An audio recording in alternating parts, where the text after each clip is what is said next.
Mabuhay! I'm Shinil Reyes and you're watching Shinil's channel. Hello everyone! So today naman is naisip ko naman magtanim. Alam mo ba, ito, since pandemic pa lang, nabili ko na tong ganito kasi nagbalak din ako before magtanim and nagtanim ako ng flowers. Pero isa lang yung tumubo, marigold. Tapos saglit lang siya. Then napabayaan ko na siya kasi hindi nga ako marunong. So, nanood ako ng mga pagtatanim videos. Tapos, ang itatanim ko is, we have here hot pepper. Ito yung mga panigang na sili. And okra and kangkong. Yes, pang sinigang. So, sabi kasi dito, ito yung mga madaling itanim. So, let's see. As in, wala akong alam kung paano magtanim. Pala ko, dito ko na muna siya ilalagay. Yung mga seeds. Tapos, mag-transplant na lang tayo if tumubo na sila.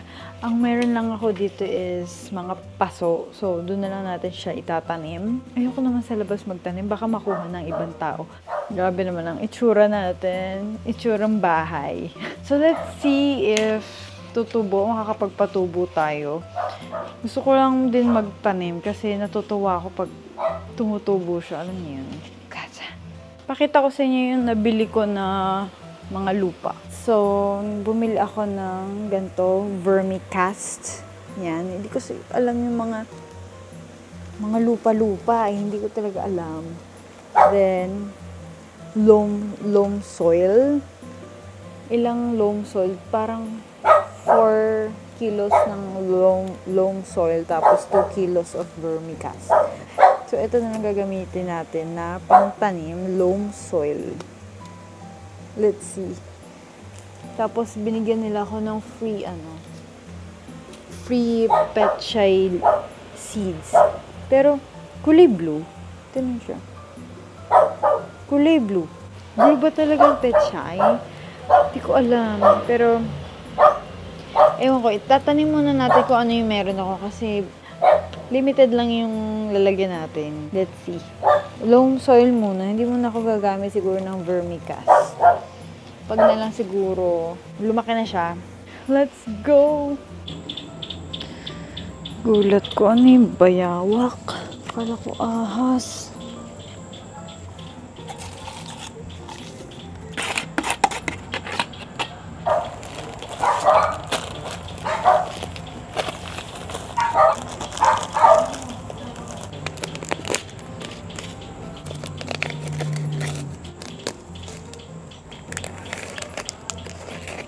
Gulat ko, akala ko ahas. Ewan ko kung ano yun. Parang bayawak. Doon na siya natutulog doon sa may paso. Pero kaliskis niya parang ahas. Oh my God, ang bilis niya tumakbo. Nakabahan ako. Kaya lagi talaga hindi siya tinutubuan ng mga matataas na damo kasi ang dami naninirahan.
Tatakot ako. Ay, tinitingnan ako nung hayop na yun. Basta yung hayop.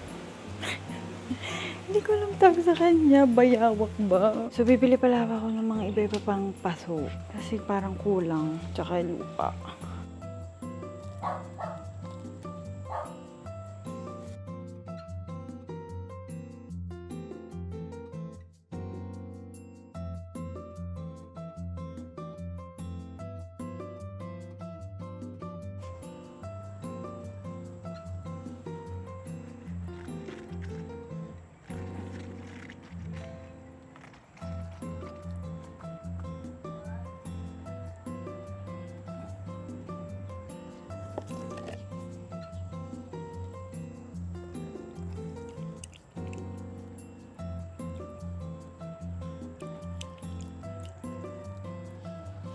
So, may first tanim done. Let's wait na lang for ilang days, siguro a week, if sisibol siya.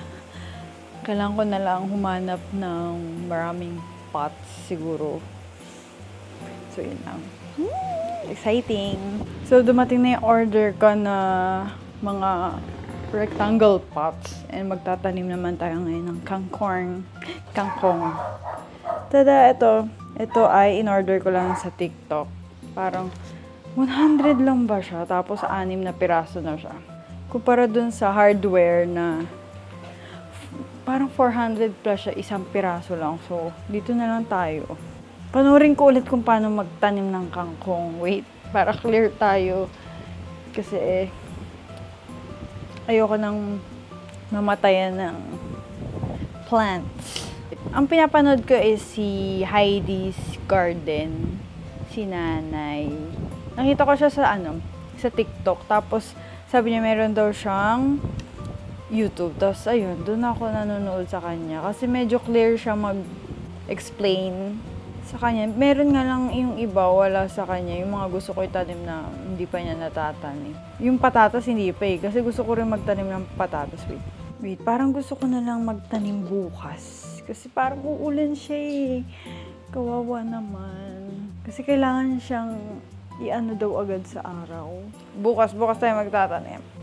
Ipapakita ko na lang pala sa inyo yung mga tumubo ngayon. May mga tumubo na kasi kahapon parang bumubukas pa lang yung lupa. May nakita na akong mga 2 siguro. Pero ngayon, parang 5 na yata sila. Yung sili wala pa kasi sabi nila medyo matagal daw talaga yung sili na tumubo. Tingnan natin yung calendar ko kasi ayun, 30 ako nagtanim. 1, 2, 4 days bago tumubo sa okra. Ayun o, may 3. 2, 3, 4, 5, 6.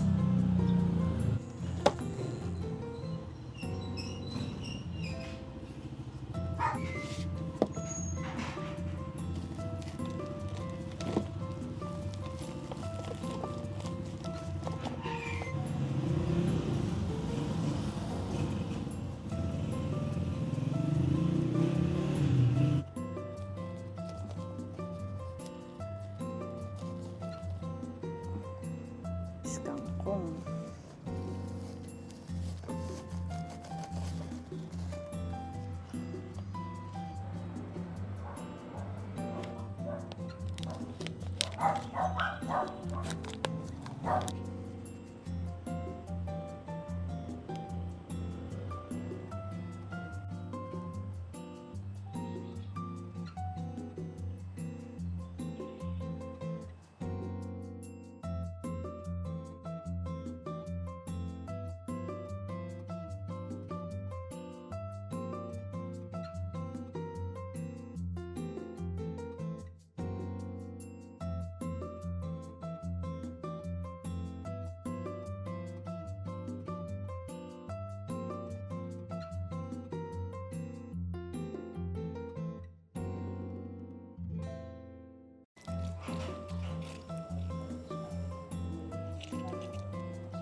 And we're done! Hintayin na lang natin in a few days kung tutubo. And ni-reseal ko lang to. Kasi hindi pa ako nagsasalita, yung pala full na yung SD card ko.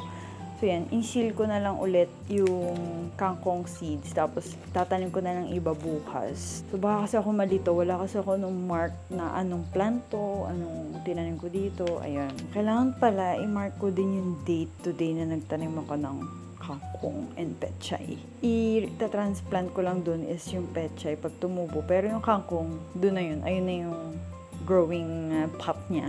And ayan, sana tumubo kasi ngayon lang naman ako nag-aaral-aral kung paano mag-properly plant vegetable. Ayun. Tapos sa susunod, siguro, namang bulaklak. Pero parang gusto ko bumili na yung grow na.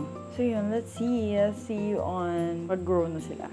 So I'm going to show you guys after 1 more than 1 month yung sa plants ko. Kasi hindi siya masyadong nag-grow because of not enough light. Kasi ngayon is rainy day. Hindi ko ba alam kung bakit ako nagtanim ng end of May, knowing na it's rainy season in June and July.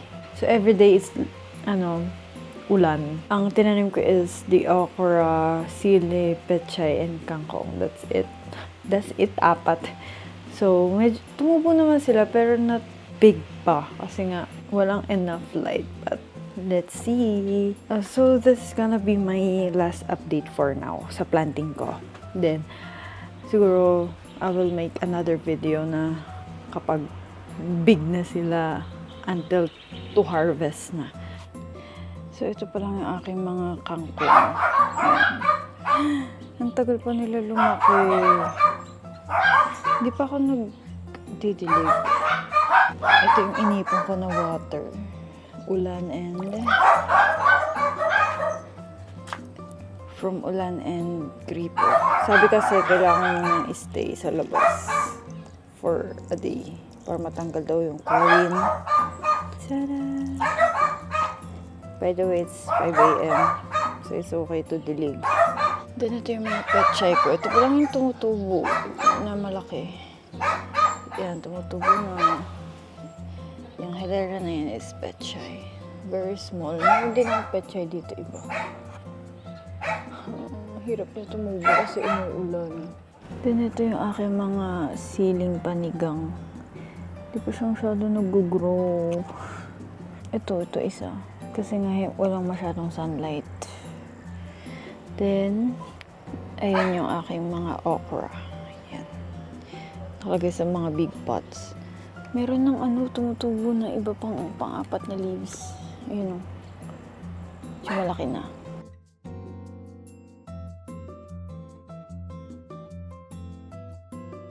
So, that's my update for my planting journey.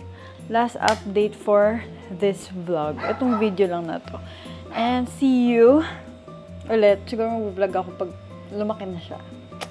Can't wait. And mag-harvest. Harvest time. Ganon. Kasi ang hirap, bumibili na naman ako ng lupa. Alam mo yung kasi hindi ako pa marunong mag-mix ng soil kung paano siya maging matabang lupa. Hindi ko alam kasi kung paano. So, bumibili lang ako ng loam soil.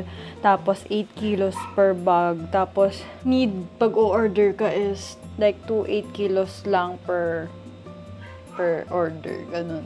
Yun lang. Next, siguro, may binili kasi ako. Ewan ko kung napakita ko ba dito sa video na to. Bunching onion. Yan. Tatanim ko yan. And then, meron akong flower daisy. And then, sweet basil para sa mga pest din, sa mga lamok, ganan, langaw. And bala ko rin umorder ng for citronella ba yun? Para din sa lamok. Kasi nga minsan nakikita ko may lamok. Kailangan ko magtabas din ng mga damo kasi doon nakatira yung mga langgam. Nakakainis. Yan, thanks for watching my planting journey, plantita era. And if you have any tips in planting, comment nyo naman yan. Share nyo naman sa akin kasi ngayon lang ako nagtanim ng ganyan, mga gulay. So yeah, that's my plantita era and see you on my next update for my plants. Annyeong!